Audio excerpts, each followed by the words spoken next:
Welcome to this predicted paper from onmaths. This paper represents the best guess for the upcoming exams.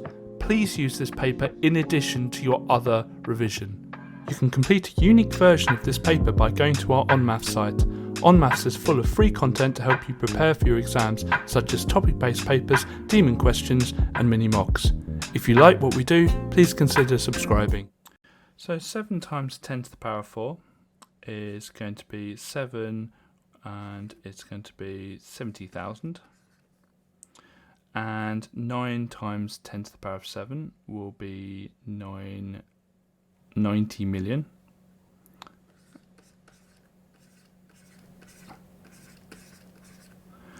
And so when you add them together,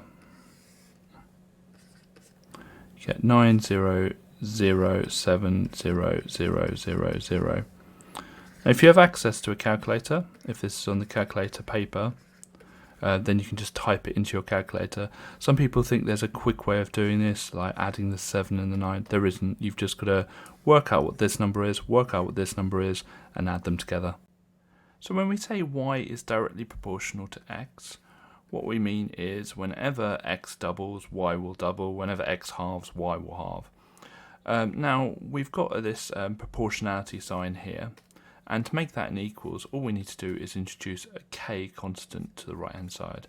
So it's y equals something times x. Now to find out what that something is, to find out what that constant is, what we're going to do is feed in the value of y and the value of x that we have. So we're going to feed those in. So y is 55.3 and x is 7. So it would be 7k. And we're just going to put our lines in and solve this. So it's going to be divide by 7 both sides. And 55.3 divided by 7 is 7.9. And that's what k is. So we're going to rewrite this equation here, this formula here, y equals 7.9x. And that is actually our answer. So to make estimates from a scatter graph, we've got to first of all draw a line of best fit, which would be something like this. And what we'll do is to find estimate of test score B, given the fact they got 25 on test A, means that we would draw a line up from test A at 25, should be here, and then across, and that's how we would make the estimate. But look at where that is hitting our line of best fit. It's hitting it here. What do you notice about this position here? Well, all of our data is down here. We don't know whether this trend continues up at this point here. We have no idea. For instance, if you were to plot a scatter graph of height against age, we would see it would increase like that. But that line doesn't continue on forever.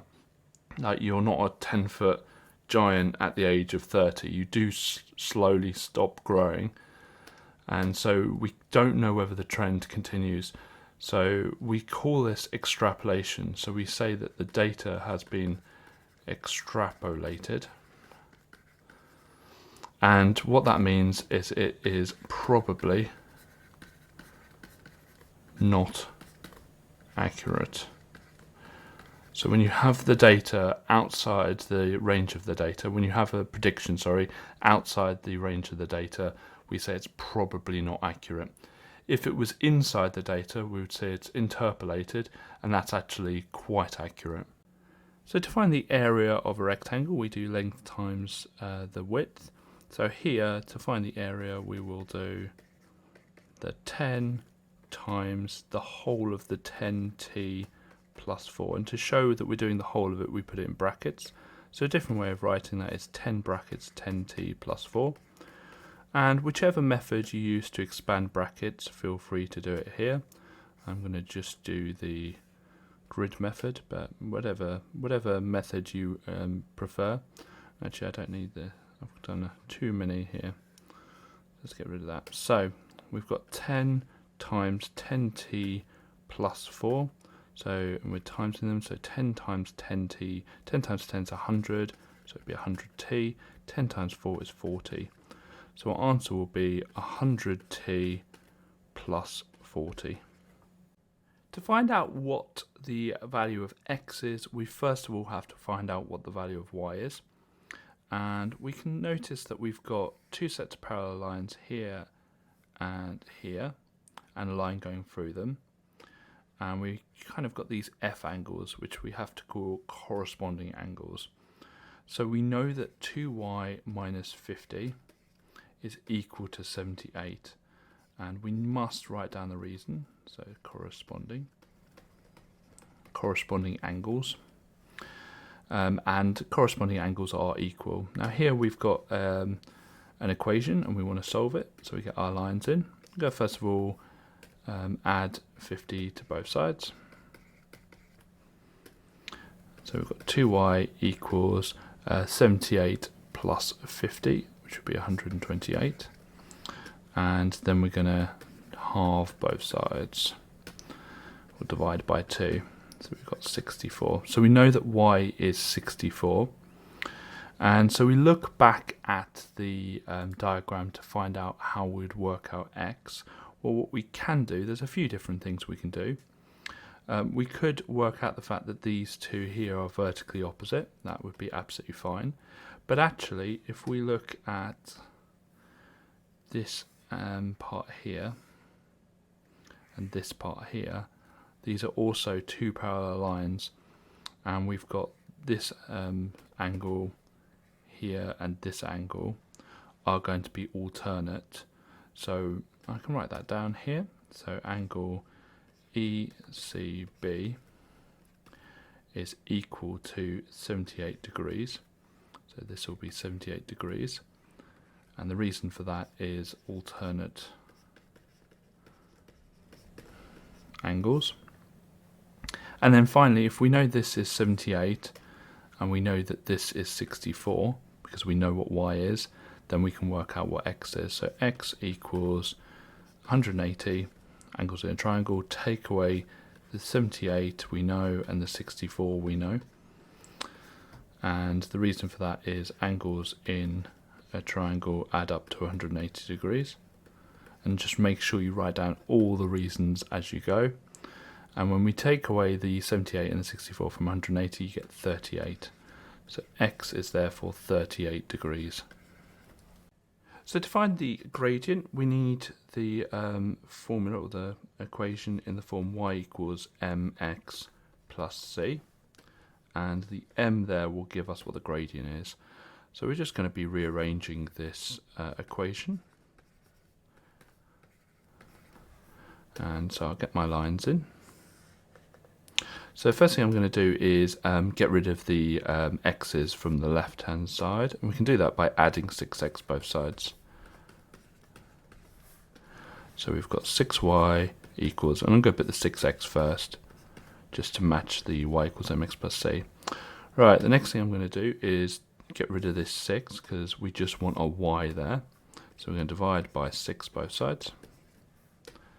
So we've got y equals 1x plus 36. Now we shouldn't really write 1, but because we're looking for m, we're looking for the number before x, I've kind of left it in there to show that the gradient will be 1. So in this question we're told that the centre of enlargement is at 6, 4. So let's just put across there. And what I'm going to do is just draw ray lines from the centre of enlargement, and we're just going to go through each of the corners of our shape A. And we're going to just check whether it goes through the corner of shape B, which it does on this one. Let's just keep going. Yeah, it does on this one.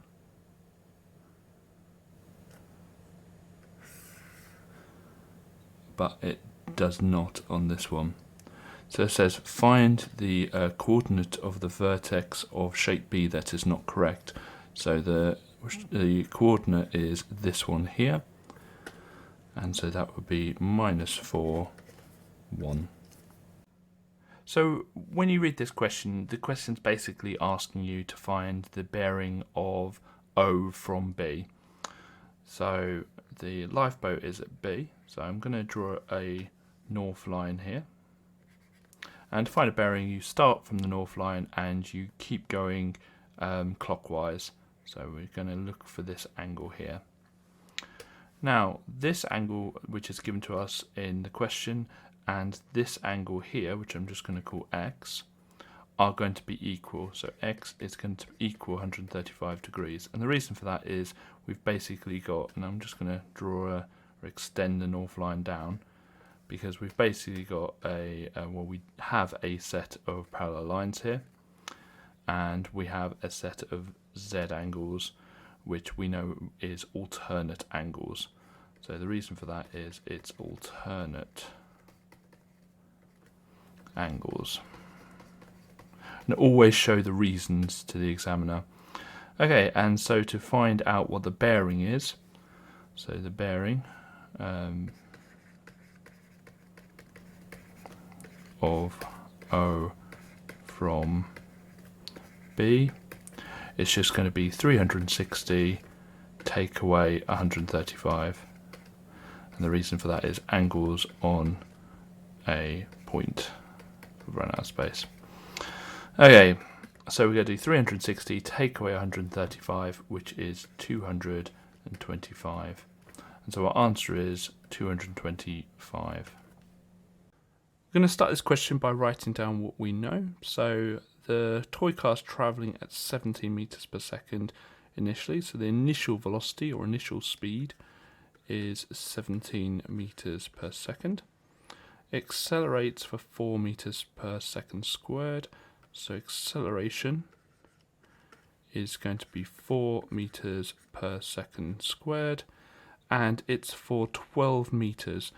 Now, displacement just means distance as a vector, so we're going to use displacement, and we use the s to show displacement, just to be confusing. So displacement is always the confusing one.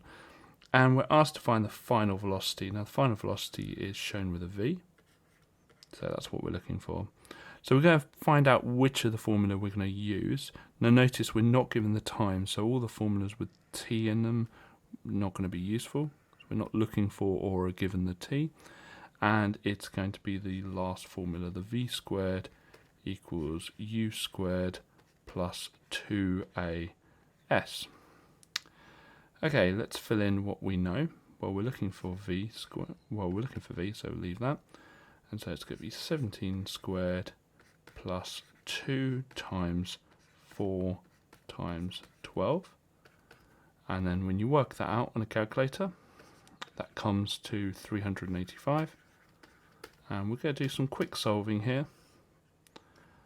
And we're going to square root both sides to get rid of that squared. So we get v equals the square root of 385, which is 19.621, etc.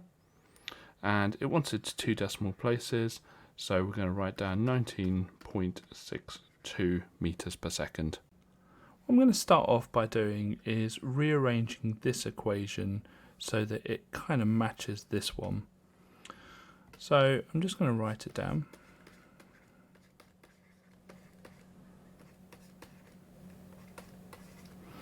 And we want the n to be -2. So what I'm going to do is I'm just going to put my rearranging lines in, and we're just going to add 10 to both sides.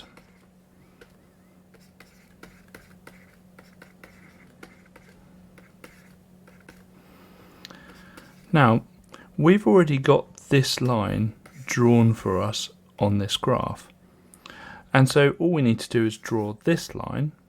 So we've got y equals 10x squared plus 8x minus 2 drawn for us.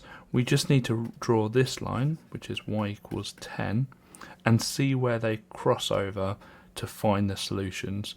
So y equals 10 will be all the way up at the top. Let's just make sure I get it nice. There we are. I need to move that up a little bit. There we are. And let's read off the values that gives us. So it comes down here, and it comes down here. So the values it comes down to are minus 1.6 and 0.8. And those are our solutions. We don't have to for this question, but it might be helpful to draw a Venn diagram for this. And we've got green and brown leaves. So we'll have green on the left and brown on the right. So green and brown. And we're told that there are 19 green and 15 brown and 6 that were not green and brown. So the only number we can put in is the 6 on the outside of the Venn diagram. We're told that 19 are green, but we don't know which, either they're in here or a bit of both. So what we can do is we can label the center X, and we can say that there are 19 take away X just green, because they could have been both green and brown. And for the brown we can do the same, so it'd be 15 minus X. And for the next step, we know that all of them together add up to 32, because it says in the question. So we're going to add all of these, the 19 minus X, the 15 minus X, and the 6 together, and we know that equals 32. And let's get our solving lines in. So we've got minus X and minus X, that will be a minus X. And we've got 19 plus 15 plus 6, which will be 40, equals 32. We're going to take away the 40 both sides.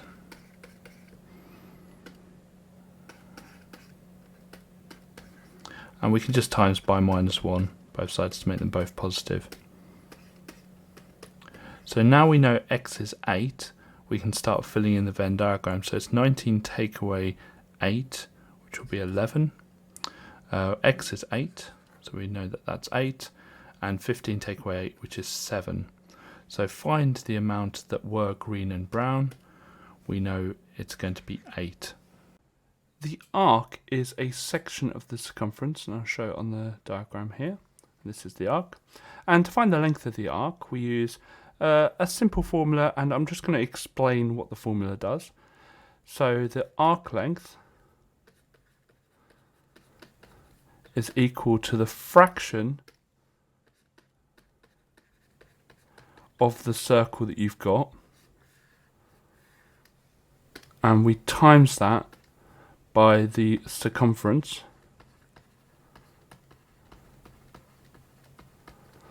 of the circle. Now, to find the fraction of the circle we've got, we work out the angle of the sector and we divide it by 360, because there are 360 degrees in a full circle. Times that by the circumference, and circumference is just going to be pi times the diameter.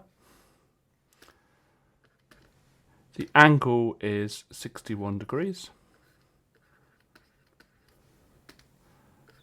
Now the diameter, if you imagine that the circle is all the way around, so it's a full circle, you can see the 6 centimeters here is the radius. So if we carry that on, there'll be another 6 centimeters here, so the diameter will be 12. Just 2 lots of the radius. Type that into a calculator and we get 6.387, blah blah blah. And it says it wants it to 2 decimal places, so when we round that it comes to 6.39. So we need to first of all work out what the length of the side of the square is. And to do that, what we do is we get the 44v to the power 4 w to the power 5, and we just divide it by 4. And to do that, all we need to do is just divide the coefficient by 4. So it'd be 11v to the power 4 w to the power 5. Some people will try and do something with the v to the power 4 w to the power 5, but if you think about it, if I just draw out my square, if it's 11v to the power 4 w to the power 5 all the way around, when you add, you don't add the v to the power 4 w to the power 5, it's just going to be 11 lots, another 11 lot, another lot of 11, and another lot of 11. So it's 44 v to the power 4 w to the power 5 in total. And to work out what the area is, we obviously are going to square that. So we're going to do 11v to the power of 4 w to the power of 5, and we're going to just times it by itself, which is what squaring means. Okay, so we're going to times the 11s together, so that's going to be 121. Going to times the v to the power of 4s together, and remember with indices, if you times two powers of the same base, and they're both v, then we just add the powers together, so that'd be 8. And we're going to add the w to the power of 5 together, so that makes 10. So it's 121 v to the power of 8, w to the power of 10. So we're going to first of all find out how many potatoes were below 22 grams. So we're going to draw a line up at 22 and a line across, and that is 13. So there are 13 potatoes below 22 grams. And so to work out the probability of picking one below 22 grams, it's the amount that we have below that amount, or below that weight, over the total amount of potatoes, which will be 20. So it'd be 13 over 20, which is equal to 65 over 100. So that would be 65%. So we're going to start off just by copying down the same equation. And we're asked to make B the subject. So we're going to put our solving lines in. So the first thing we need to do is get rid of this 10 here. So we're going to divide both sides by 10. And that will mean we have a fraction here, a over 10. And we've got the square root b over 3. Now we need to get rid of that square root. So what I'm going to do now is square both sides. Now to square a fraction, we square the top of the fraction and we square the bottom of the fraction. 10 squared is 100. And that will equal b over 3. And we want to get rid of this next, so we want to times both sides by 3. To get rid of a divide by 3, we times both sides by 3. Now with a fraction, when you times it by something, you actually just times the numerator, the top, by that. So it's going to be 3a squared over 100 equals b. So b is 3a squared over 100. So with all these circle theorem questions, there's multiple ways of doing it. I'm going to show one way, but if you've got a different way and you get the right answer in correct methods, then please feel free to use that. First thing I'm going to notice is we've got a lot of tangents touching radii. So we've got two radii here and here. And whenever we've got a tangent touching a radius, it's always going to be 90 degrees. And so I'm just going to show these all on the diagram as 90 degrees. And then we're going to say angle OBC equals angle OBA equals angle ADO equals 90 degrees. And we have to show the reasons. Most of the marks in this question will be for the reason. So it's going to be a tangent radius equals 90 degrees. And try and write out the full reasons. I'm going to just keep it a little bit contained, just so I can fit this answer all on the same slide. Okay, so the first thing I'm realizing is that there's a nice little quadrilateral here. And whenever we've got quadrilateral and we've got three of the sides, we can work out the last one. So angle DOB is going to be 360, take away the angles that we know, so 90 plus 90 plus 48. And the reason for that is angles in quadrilateral add up to 360 degrees. And so when you do 360, take away that, you get 132 degrees. So this is 132. But we also have this angle here, which is also angle DOB, but I'm going to call this kind of the reflex one. And to work this one out, we just do 360, take away 132. And the reason for that is angles on a point equal 360 degrees. And so we're going to do 360, take away 132, which is 228. So this is 228 degrees. Now we can also use the circle theorem to work out this one, because we've got an angle at the centre and an angle at the circumference, and the angle at the centre is twice the angle at the circumference. So angle DFB is going to be 132 divided by 2. Angle at centre twice angle at circumference. Okay, so when we halve that, so 132, and we're going to halve it, so that's 66 degrees. We should really put degrees on these. Okay, the next one we're going to work out is this angle here, which is angle OBF. There's no reason for this, it's just the whole thing is 90. We're taking away the 77, so that would be 13 degrees. So that's a nice easy one. And let's just put the 66 degrees on our diagram as well. And the final thing really here is that we've got a quadrilateral here, kind of arrowhead, and we've got 3 of the angles, 1, 2, 3, and we're looking for the third one. So angle ODF is going to be 360, take away all the angles that we know, so the 228, the 13, and the 66. And the reason being the same as before, so angles in quadrilateral add up to 360 degrees.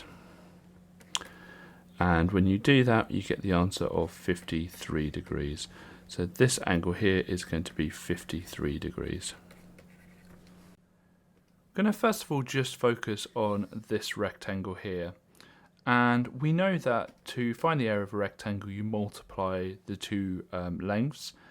And when you've multiplied them for this rectangle, we get 697. But let's write down what A is equal to. And A will be equal to the area, which is 697, divided by the length at the top, which is x plus 30. Now let's focus on the other square, or the other rectangle. And this time we have A equal to the area of it, which is 1870, divided by the 10x. Now because both of these are equal to A, we can actually just get both of these fractions equal to each other.